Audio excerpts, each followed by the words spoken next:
Audi's A3 has certainly been a hot car since coming to market. Today I'm driving the 2015 TDI model, the diesel, arguably the best one in the lineup. Let's take a look and see if this smallest and cheapest Audi still drives like an Audi.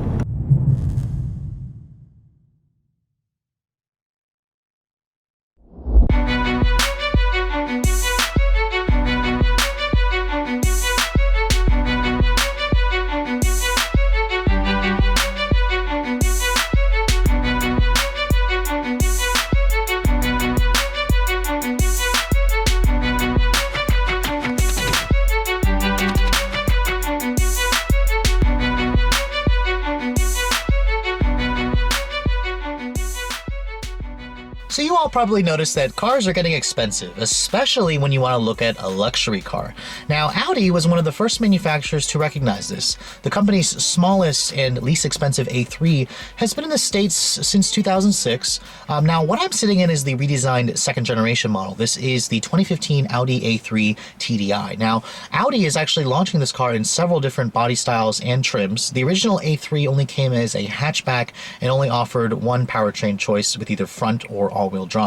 Now this new A3 you can get with front-wheel drive, all-wheel drive, a diesel version, which is what I'm sitting in, the high-performance S3, and then there's also a cabriolet and a plug-in hybrid vehicle that'll be coming as a hatchback. Now, you can see in terms of the design, this A3 certainly looks like all the other Audis. Even though it is the smallest Audi, it doesn't look like the cheap Audi. The design of the car is purely family resemblance. At the front, it's dominated by the company's signature single-frame grille. It's a very attractive, if somewhat conservative design that will certainly age well. My particular test model is the top-of-the-line Prestige, so you'll get these full LED headlights with the LED daytime running lights, LED turn signals. It's a very, very nice premium-looking option, especially on a vehicle in this class. Now, coming around the side of the car, the Prestige model comes standard with these 18-inch wheels. There are a beautiful set of wheels that fill out the wheel wells. The overall design and our length of this car is pretty short. If you're going to compare it to the Acura ILX, the Mercedes CLA, the A3 is about 5 to 7 inches shorter in overall length. It's got about a 2-inch shorter wheelbase, but overall the proportions are nice. This car looks classy, it looks elegant, it looks like the right size for a lot of people. Now coming around back, it's got the same traditional Audi, somewhat conservative design language, the standard LED taillights. Certain models will have either a dual or quad outlet exhaust or the single outlet with the dual tips like the TDI or the 1.8 liter engine. Overall, I really like the proportions of the A3, even though it is somewhat on the safe side, especially when you compare it to the swoopy design characteristics of the CLA. I think this car will age well, and also the interior will give you a lot more space and practicality over its more stylized competition. Now, with being the least expensive Audi in the lineup, you're probably wondering, is there any cost cutting that's going on in here? And I'm happy to report that there's not really much that you can see. In fact, my initial first glance at this interior is that it's very nice. It feels like a full-fledged Audi, especially my tester with these beautiful brown leather seats contrasting the gorgeous scuba blue metallic exterior paint color. Now, stepping inside this vehicle is pretty easy to do. The seats are also very comfortable, so you kind of settle in. These are the sport seats that come with the sport package that my particular tester has. Now, shutting the door, it sounds and feels solid, a typical German car trait. So in terms of the level of quality, Audi's certainly bringing it here with this even this entry-level A3. Now, here's the key for the vehicle. This is an older older Audi key. It's the smaller one versus the bigger Audis, and also it still has the switchblade. Even though my particular tester has the push-button start, you're going to get that on the Premium Plus models and up. It's weird that Audi didn't give you a different key fob, but nonetheless, I'll just put your foot on the brake and push the button to start the engine. And then, of course, what you're hearing is arguably the best engine in the lineup, the 2-liter TDI, the turbo diesel model. And you can hear it's really quiet. You actually wouldn't even notice this is a diesel, and that's the one thing about modern diesels. It's just they're really high quality, they're really modern, or they're really quiet, they're really well-built engines. Now, looking at the rest of this interior, you can see that beautiful screen pops up. This is Audi's 7-inch LCD display. It's a high-definition display. It looks great. I love that it's so thin. If you guys compare it to the Mercedes CLA or even like Mazda 3, that screen looks like it's tacked on, looks like it's aftermarket. If you don't like the way this screen looks, just push this button right here. The screen will go away, so it's very nice. Now you can see in terms of the rest of the interior quality, it's It's very nice. Again, the dashboard is comprised of this soft touch, low gloss, high quality graining. The entire dash is soft touch. You have real aluminum trim accenting it. I love the chrome circular vents. It reminds me of the original Audi TT. So a lot of signature Audi design elements here. The door panels, they could be a little bit softer, to be honest. I mean, my elbows will rest here. They're a little bit on the hard rubberized side, but they still feel good. You have an aluminum door handle here, more aluminum trim accenting it. The window switches actually don't even come from a Volkswagen product, so this is Audi's own parts bin. You can actually power fold the mirrors. If you turn that there, the mirrors will power fold. So it's nice luxury touch that Audi gives you. The windows are automatic up, down for all four. So again, another nice detail that Audi gave you as well. Now, looking at this steering wheel, this is part of the sport package. It's a leather wrapped 3-spoke, high bolster or good bolstering. It feels really good in your hands. You have paddle shifters as well. Not all the models will give you that. The steering feel is great. We'll get into the driving dynamics later on in the test drive. Now, coming to the rest of this interior, the center stack here, very minimalist in terms of buttons. I like how Audi gives you good knobs here for your climate controls. One thing I wish it did is you can't sync the two temperatures. They're always going to be separate of each other. Sometimes I just want to be able to hit a sync button and just make the temperature the same, a constant temp across the two levels, especially if I'm just by myself. Audi Drive Select, I'll show you guys later on what that's all about. You can change the way the driving characteristic is of this car. And of course, the A3 only comes with one transmission choice. All the models all get a 6-speed dual clutch transmission. Audi calls it S-tronic. It's got the traditional gates here. You have a manual sport mode as well. You can use the paddle shifters. When you put the car into reverse, the screen will pop out again, and you'll get this really nice backup camera with distance, trajectory. You have your quadrants there. You can also push this little button right here, and it'll give you a side view where you can actually, it'll help you parallel park. There's no automated parallel parking feature. This is, of course, the entry-level Audi, but nonetheless, it's still very nice. Now, looking at the rest of the center stack here, if you open up this console here, first of all, this console lid adjusts. That's a typical Volkswagen Audi thing, so to help you get comfortable. One thing I wish Audi would get rid of, same with Volkswagen, is the MMI cable here. I think that it should just really give you a traditional USB outlet. A lot of the other manufacturers just give you USB. You have to buy this at the dealership, and of course they gave me the old pin connector for your iPod from the 4, and I really think they just need to get rid of this. Nobody really uses a 4 anymore. They've gone to the Lightning connector. Of course, going to the rest of this interior, this is Audi's updated MMI interface. This wheel feels really high quality. It's really nice to have this clicky wheel that just feels expensive. It doesn't feel like you can break it. This has a new handwriting function. Of course, BMW and Mercedes offer the same thing. It's basically what the German cars are going to, but the system itself, it works really well. It's really easy to use. Audi's MMI is one of the best in the business. If you want to change the radio station here, you kind of use the little click wheel. This is not a touch screen, of course. The Germans don't like to do a touch screen, but one thing about MMI that kind of annoys me, if I want to go up the list, you would think you would turn this thing here counterclockwise, but it's actually clockwise. Same with going down. It's opposite of what the norm is, at least for me. Some of you may get used to it if you own this car. But when you go to the nav system here, the nav screen, just use this little toggle here, flip up, that'll go to take you to nav. You can see here, Google Earth. That's beautiful. I think this is the best map in the business. I mean, everybody loves Google Earth maps. I think all the other manufacturers should really use it, but Audi's one of the reasons why I love their infotainment display. Just the renderings, the look of it, it just looks like you have a computer sitting right there in your dash. The drive select mode here, this comes when you get the sport package. You can choose between several different driving modes. Let's go back to the menu here. You can actually change it from here. Now, one of the things I love about this system is the graphics. Again, they look fantastic. You can choose the drive select system. You can change the car between comfort, automatic, dynamic, or individual. When you set it to individual, you can actually change the settings where you can change the steering to be comfort, dynamic. Personally, I like the engine transmission in automatic, and I prefer the steering to be in dynamic. I'll show you why I prefer that later on in the test drive. But I mean, the level of customization here, typical of a German car. Now, there are a couple of features in here that I'm noticing are missing. There are no memory seats in this car. I kind of wish it had memory seats. There's no automatic brake hold function that some of the luxury cars offer, even though this car has an electronic parking brake, so it wouldn't be difficult to add. But I mean, overall, I can't really complain much. I think this car's interior is very classy. I think it'll age well. And surprisingly, it gives you a good amount of roominess. Now, I'm actually 5'7", but I had someone here that was 6 foot tall, and they have enough leg room, and the seat has enough travel to move all the way back so that they can actually get comfortable when getting behind the wheel of this new A3. Now checking out the back seat of Audi's smallest little sedan, you can see here the back seat room is going to be on the tighter side. In terms of space, I'm not sure if this is actually more or less than the old model, but if you guys are going to look at the CLA, which has a longer wheelbase, the A3 actually offers the same amount of space, and it doesn't have that roof line that will cut your head off if you aren't careful getting in. But this is where I had the driver's seat to drive. And stepping inside the back seat here, there's actually really good foot space underneath the seat, so that's good.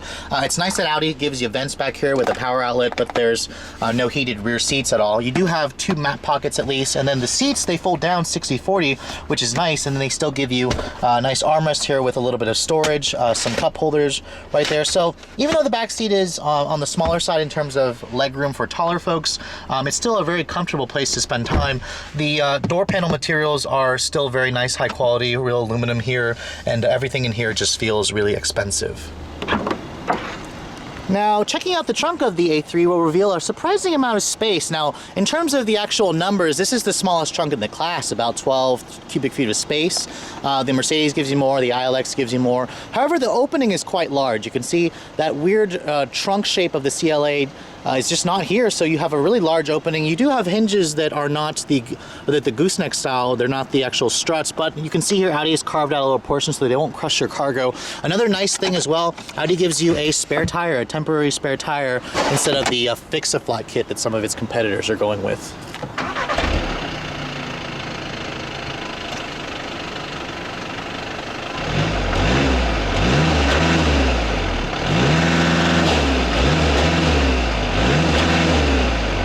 Now what you'll find underneath the hood of the A3 TDI is perhaps the most unique engine in this class. This is the company's 2-liter turbo diesel injection, their TDI diesel engine. This is the fuel economy option. There's no hybrid version, although there is the electric e-tron plug-in that's coming in soon.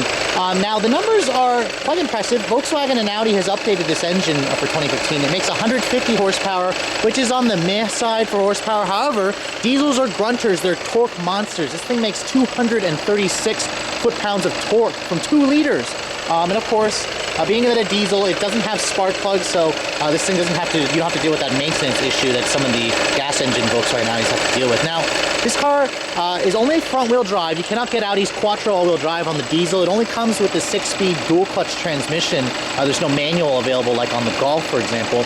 The fuel economy numbers are quite impressive. 31 in the city, 43 on the highway. Now, what diesels are known for is doing much better than that, and I've been averaging much better than that. I actually get about 30 in the city. On the highway, I've gotten as high as 55 miles per gallon. So I have to say, in terms of fuel economy, performance, diesel is certainly the way to go. But let's get on the road and see how this TDI model drives, shall we? So let me first start off by saying that I love diesels. I've loved diesels for a while. I prefer them over hybrids. They're just so much more torquey. They're more fun to drive. They get better MPG on the highway.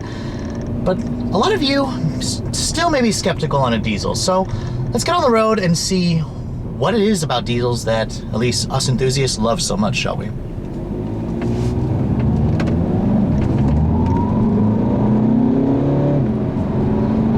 So as an enthusiast, we love diesels because they're so torquey. I mean, they don't have a lot of horsepower. They're not grunters.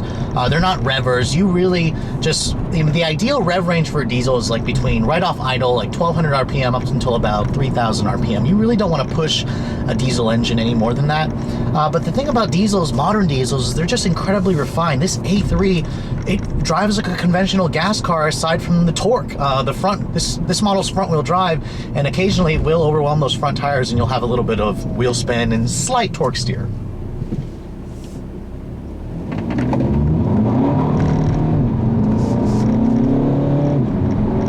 And of course, when you pair that with a quick shifting 6-speed dual clutch transmission, which is one of the best dual clutches in the business, honestly, you really have a driving experience that's just will completely blow your mind.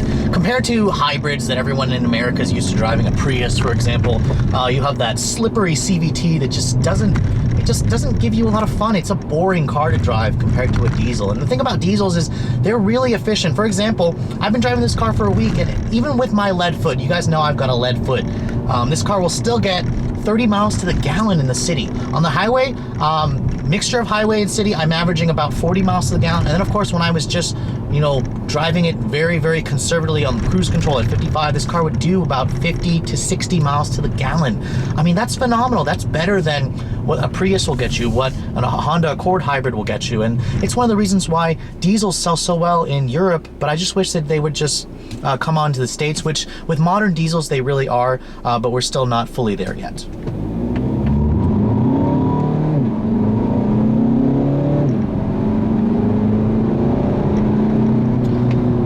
Now, with only 150 horsepower but 236 foot-pounds of torque, this Audi A3 TDI will get to 60 in about 8 seconds, which is respectable numbers. It is quicker than most of its hybrid competitors. For example, the Lexus CT200H is a main competitor of this car. That takes about 10 seconds. But it's just the feel of this car. With so much torque at basically right off idle, this car feels a lot more potent, and it just makes the driving experience that much more enjoyable. Now, onto the rest of the driving dynamics of the A3. This rides on the new Mark VII platform. The previous A3 rode on the Mark V platform, so it was already a generation behind compared to the Mark VI Golf GTI. And I have to say, the Mark VII platform has been getting rave reviews since it came to market. I mean, you can basically buy this car in its Golf cousin, which is a little bit less in terms of premium feel and quality, but not much. This A3 certainly feels like it's built from a solid grain of steel, I guess, or granite. The structure is just incredibly solid, and you know, driving this car down this road, the ride is excellent. The A3 really nailed that good balance between good ride, a solid, you know, fun to drive handling dynamics, and quietness. This car's interior is just amazingly quiet for being the low-level Audi. I've driven the CLA, I've driven the ILX. This thing is quieter and rides softer than both. Its quietness pretty much approaches that of the Verano, but it's not as boring feeling, and it still has that nice Teutonic Germanic feeling that a lot of customers in this class just really demand.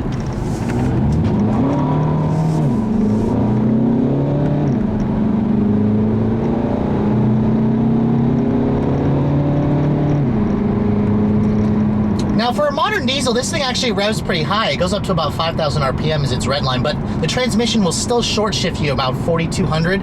You don't really need to rev this engine any more than that. It runs out of power in the upper rev ranges. Again, the mean of this power delivery is between 1,500 to about 3,000 RPM. But you can see here at cruising speeds, this car is an excellent highway car. It's got really good visibility. It doesn't have the crazy sloping, you know, stylish design language of the CLA, for example, so I have excellent view out of the front, excellent view out of the back. The mirrors are a little on the small side, but they have good range. And then of course, my particular test car has Audi's side view assist, where that orange LED light will come on. If I signal while there's someone there, it blinks at you, but it doesn't have the annoying beeping that some of its competitors have. My particular Prestige model is still missing the advanced technology package that rolls in the lane keep assist, the adaptive cruise control, the forward collision warning. This has Audi's pre-sense basic, but not the advanced system where it'll actually hit the brakes for you, like some of its competitors. But I mean, overall, I'm really impressed with this car's driving dynamics. I mean, I'm driving the diesel model, which I said in the beginning of the review, arguably is the best engine in the lineup. I mean, I've driven the 2.0, the 1.8, haven't had my chance to drive the S3 yet. I'm still waiting on that.